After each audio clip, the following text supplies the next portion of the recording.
We are at the gym, overhead training session. I'm training for World's Strongest Man, and I found 2016 Europe's Strongest Man who took down Thor in his prime and the world's best strongman coach. We have not missed a podium together. We are 23 for 23, 16 wins, I think, something like that. 7 in a row? 7 in a row. Want to make it 8? We're gonna make it 8. You're gonna peek under the hood, overhead training session. Wish me luck. Okay, log clean 3x2. We've got at 155. Easy enough. Then we're going 90 dumbbell, 140 log, 140 barbell, 140 axle, all doubles. For American people, that's all 315 basically.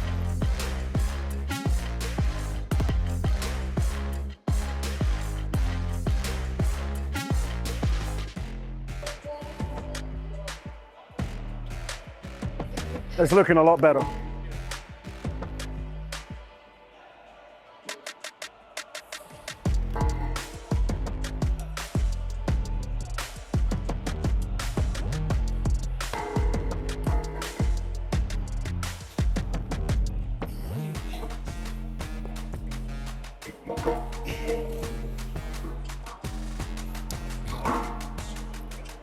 Oh.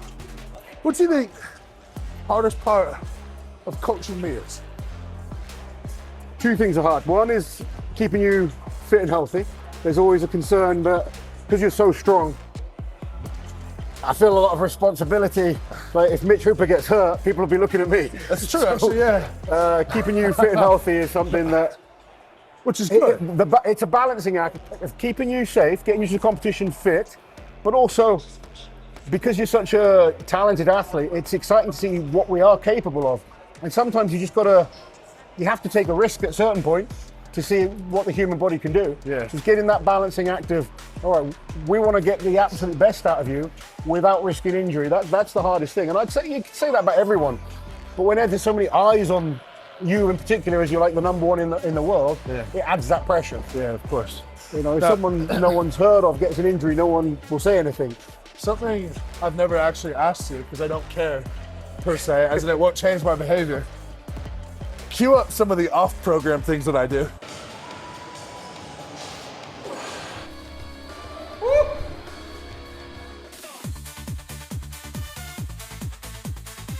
How much does that do you actually go, It's very rare.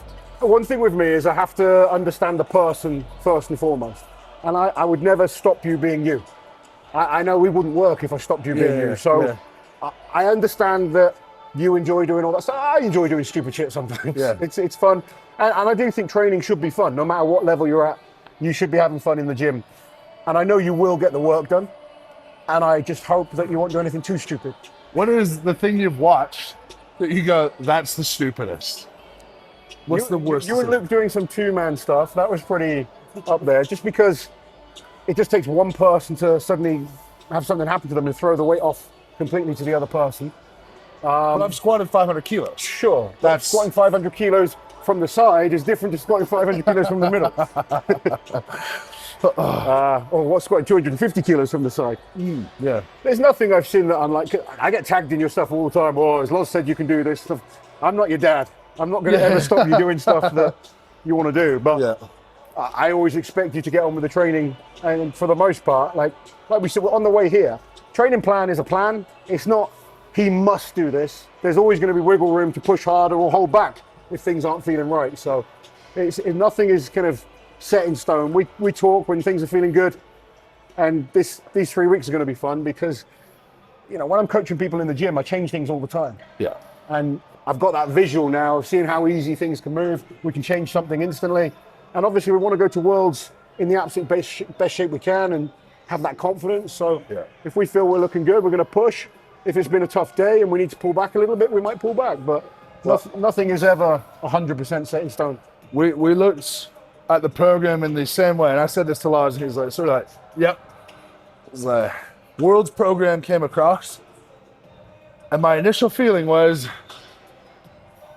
if I stay in one shape, in one piece, and complete the program, it's not going to be close. And 2, it's fucking ridiculous. But I can do it. When I was writing this latest blog, I was scared myself. I was like, this isn't normal. It's really not normal, but tight.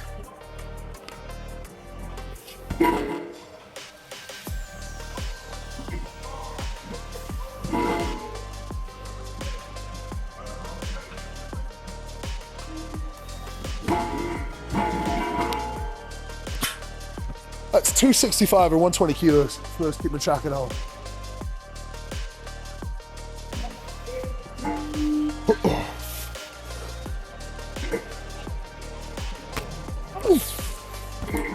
So much better connected on your sternum now. It hits me in the chin Yeah. half the time. There's no slipping.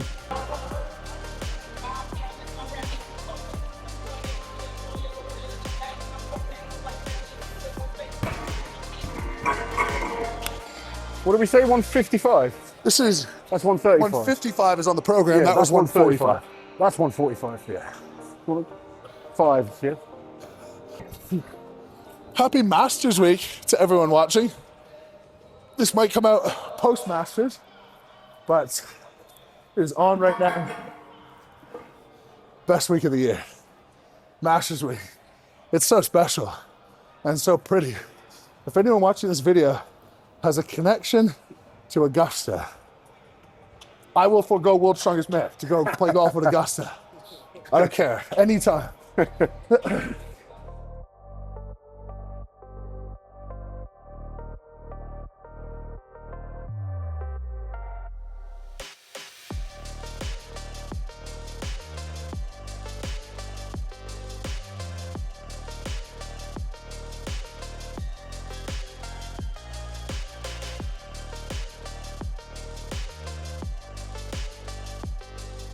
We have a text thread, pre-Arnold.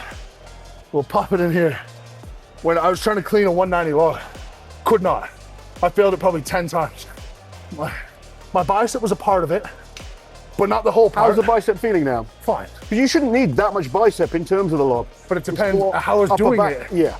I was trying to You were trying to flick it and literally curl it. Yeah. When I'm coaching beginners, I kind of split it down into 3 phases. So I actually deadlift it to start with, then get them to sit down rather than just row it up. Because obviously with you're strong enough to just pull it. Yeah. But for some people it's better up to stand up completely, then squat down and pull up and back into your body. And then where Mitch is kind of locked in now on the sternum, he's able to use those hips to drive and just roll up the log using the diameter rather than trying to pop it up like you would with an axle. You have to almost pop it up. Yeah. And you're good at that. But on the log, you don't want that log coming away from you. So you want to use that roundness to roll up the body.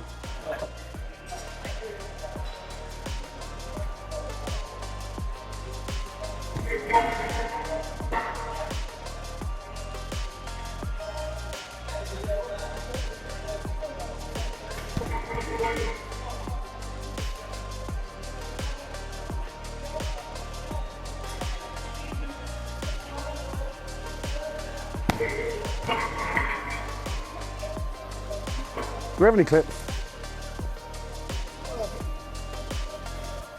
I do, but they're not the right diameter. So you gotta put paper towel in them. That's enough for me not to use. Sure. Fair enough. When we do the medley, I will. But for now, no. But even a 155 strict press for me, feeling like nothing, is fine. Because your strict press is 170-ish? Log have done 180. Okay, 180. Yeah. But that's sleeves, belted up. Yeah.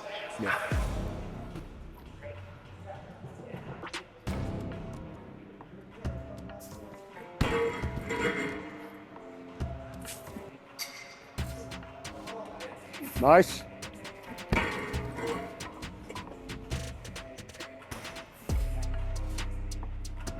Nice. Okay, so we're gonna do an overhead medley here. This is basically exactly what you did at Europe's Strongest Man.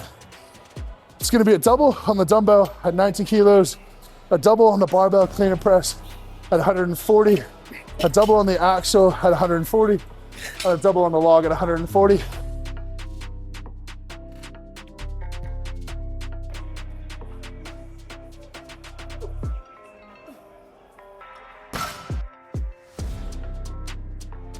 If any of you guys wonder how strongman training sessions can be 3 hours, 4 hours long, we're probably 25 minutes setting up this medley to exercise for about 45 seconds. That is basic strongman, isn't it? Yeah. Do about 6 minutes of total work. Yeah, and that answers the question of why are you at the gym so long and still so fat? Just because we're not really doing much.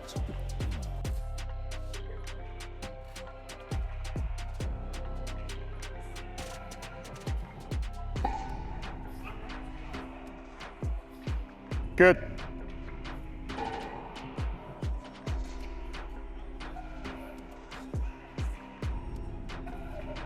Big pop. Good. Nice.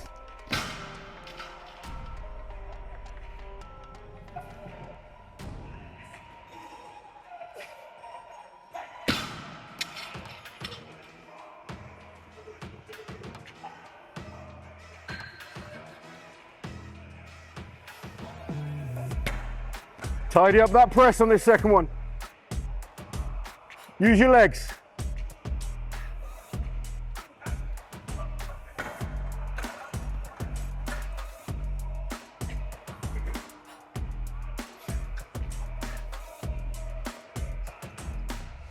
Good.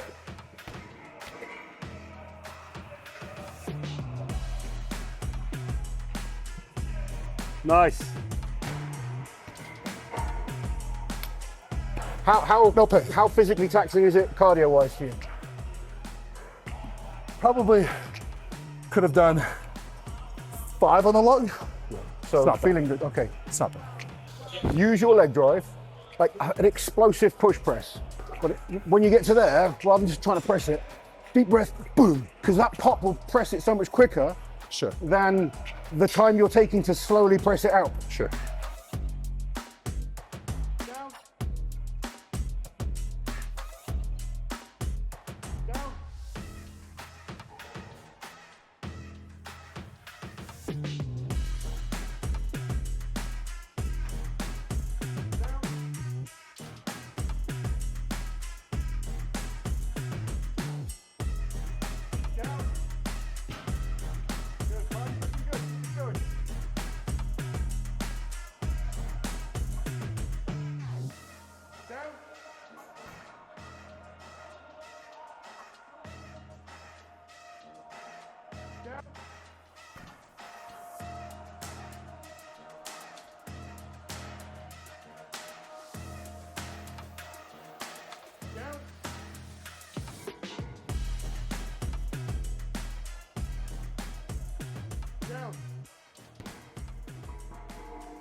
One funny thing to note for people watching, we've done what we've done with almost no in-person instruction whatsoever. Yeah. Like the knock against online coaching is fine, but if you're a motivated person and you're generally capable and willing to figure some stuff out on your own, it's really not required. No, I think online coaching is great. Obviously, it's great if you can be in person, particularly for people that need a bit more technical help. Sure.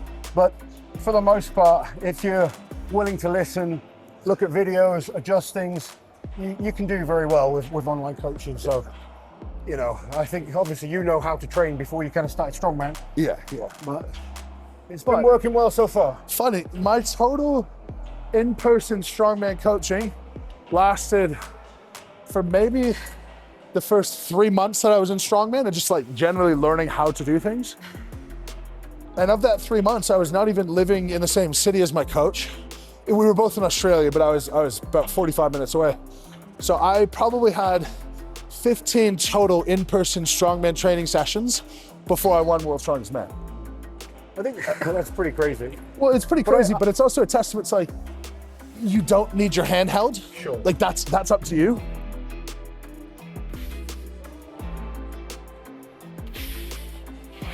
Pop in the comments if you want to see some arm wrestling. AKA, let's stay out of the comments. One thing that does pique my interest is how you describe the technical element, where I would assume it's a lot like strongman, where You can be 10% weaker with really good technique and beat the other guy. Oh, absolutely. In arm wrestling, it seems like you could be 20, 50% 30%, stronger.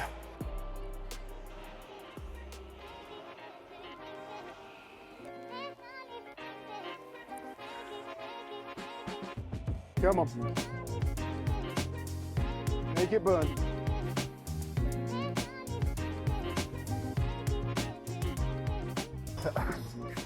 Training session done and dusted. What do you think?